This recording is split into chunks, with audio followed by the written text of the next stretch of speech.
दोस्तों, आज की कहानी एक समृद्ध जीवन, एक दानी समाज की कहानी। अनुभव और सीखों के साथ जीवन की कहानियों में हमें बहुत कुछ सिखाने को मिलता है। यह एक कहानी है एक ऐसे समाज की जो दानशीलता, सहानुभूति और सामाजिक समर्पण के माध्यम से अपने लोगों के जीवन में सकारात्मक परिवर्तन लाने में समर्थ था। एक समय की बात है, एक गांव था जो अपने सदियों से विशेष रूप से अपने समृद्ध और संतुलित जीवन के लिए प्रसिद्ध था। इस गांव का नाम सुखधाम था। यहाँ के लोग न केवल अपने अपने बीच एक दूसरे के साथ मित्रता और साझेदारी में जुटे रहते थे, बल्कि उनका पर्यावरण और सामाजिक संगठन भी बेहद सजीव और समृद्ध था। यह गांव एक स्थानीय समुदाय के रूप में न केवल आर्थिक रूप से समृद्ध था, बल्कि मानवीय और सामाजिक मामलों में भी समृद्ध था। सुखधाम गांव में रहने वाले लोगों की जिंदगी में एक महत्वपूर्ण पहलू उनकी सामाजिक सद्भावना और सामूहिक सहयोग का था। यहाँ के लोगों ने विभिन्न समस्याओं का सामना करने के लिए एक दूसरे के साथ मिलकर काम किया। उन्होंने विविधता, समरसता और संबल के साथ अपने समाज को संचालित किया। एक बार गांव में एक भारी बारिश हुई और नदी का पानी उनके खेतों को धो दिया। लोगों की फसलें बर्बाद हो गईं और उनके पास उपयोग के लिए कोई भी विकल्प नहीं था।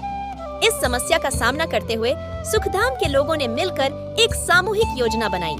उन्होंने साथ मिलकर खेतों को पुनः संरक्षित करने का काम किया। इस प्रकार वे न केवल अपने समुदाय को संबल और समृद्ध रखने में सक्षम रहे, बल्कि उन्होंने एक दूसरे के साथ मिलकर एक और बार उनकी मित्रता और आपसी सहयोग की मिसाल स्थापित की। सुखधाम के लोगों की दयालुता और मददगार आत्मा का दूसरा पहलू उनके समाज में एक सामाजिक नेतृत्व और सामाजिक सद्भावना का विकास था। यहाँ के लोग न केवल अपने लिए बल्कि अपने परिवारों और समुदाय के लिए भी समर्पित थे। उन्होंने दुखियों की मदद के लिए अपने समय, धन और श्रम की साझा की। एक बार एक गरीब और बेसहारा व्यक्ति गांव में आया। उसका नाम गोपाल था। उसने गांव के लोगों से मदद की गुजारिश की, क्योंकि उसके पास न केवल खाने की आवश्यकता थी, बल्कि उसके पास घर भी नहीं था। सुखधाम के लोगों ने उसकी समस्या को ध्यान में रखते हुए तत्काल कार्यवाही की। वे उसके लिए एक आश्रय स्थापित करने का निर्णय लिया और उसकी देखभाल के लिए संगठित हुए। उन्होंने उसे खाना, कपड़ा और आवास प्रदान किया। साथ ही उसे रोजगार की भी सुविधा दी, ताकि वह अपने आप को स्थायी रूप से समर्थ कर सके। इस प्रकार सुखधाम के लोगों ने गोपाल को न केवल एक नया जीवन दिया, बल्कि उन्होंने उसकी आत्मा में नई उम्मीद की किरण भी जगाई। गोपाल ने उन्हें अपनी आत्मा की गहराई से धन्यवाद दिया और उनके साथ एक और परिवर्तन का संतोष और सदुपयोग किया। सुखधाम के लोगों की तीसरी और सबसे महत्वपूर्ण विशेषता उनके समाज में सामाजिक समृद्धि को प्रोत्साहित करने की थी। यहाँ के लोग न केवल अपने लिए बल्कि अपने समुदाय के लिए भी काम करते थे। सुखधाम में एक ऐसा समुदाय था जो पर्यावरणीय संरक्षण और सामुदायिक विकास के माध्यम से अपने आसपास के परिसर को समृद्ध और सुरक्षित बनाने का प्रयास करता था। वे नियमित रूप से पेड़-पौधे लगाते, जल संरक्षण के उपाय अपनाते और अपने गांव को स्वच्छ और हरित बनाने के लिए संघर्ष करते।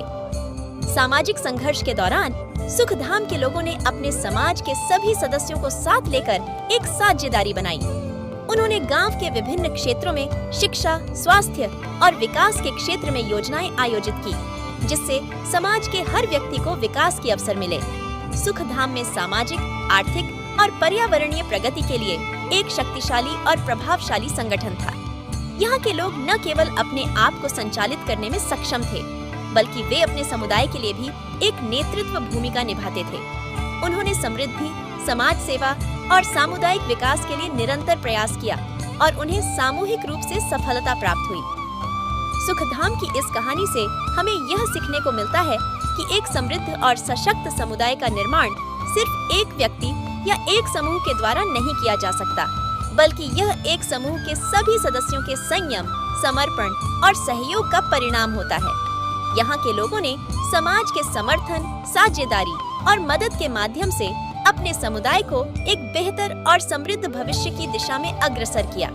इस कहानी का संदेश है कि सहयोग, सामाजिक न्याय और सामाजिक संज्ञान के माध्यम से हम एक बेहतर और समृद्ध समाज की ओर अग्रसर हो सकते हैं। दोस्तों, कहानी अच्छा लगे तो लाइक और सब्सक्राइब करना मत भूलना।